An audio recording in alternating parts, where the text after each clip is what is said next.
આપ અને બાપ બે એક માના સંતાન છે। અમરેલીમાં ખેડૂતોનો આક્રોશ ફાટી નીકળ્યો।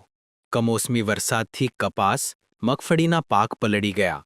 વીઘે 17,000 ખર્ચ, 20 મણ ઉતારો બરબાદ, કુલ 50,000 નુકસાન।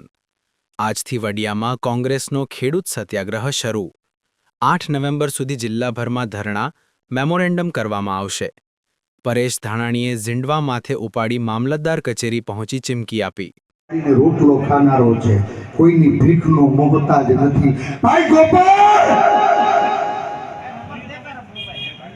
તમે ગઈકાલે મીડિયાની સામે કીધું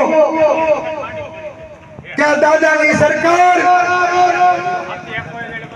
હેક્ટરે 50,000 રૂપિયા એટલે વીઘે 8,000 રૂપિયા સહાય ચૂકવી દે એટલે હું ઉઘાડા પગે દાદાના દરબારમાં મુજરો કરવા જાય। હું તો કેદુનો કહું છું કે આપ અને બાપ બે એક માના સંતાન છે।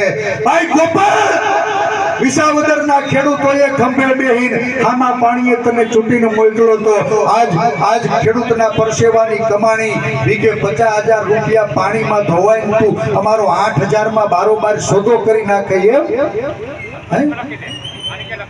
આખા ગુજરાતના ખેડૂતોનો વીઘે 8,000 રૂપિયામાં બારોબાર સોદો કરવાનું ષડયંત્ર રચાણું છે।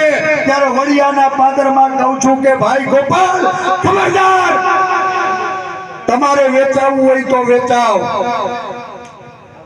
તમારા પેકેજ ભલે નક્કી થઈ ગયા, અમારા પેકેજ અમારો ખેડૂત નક્કી કરશે।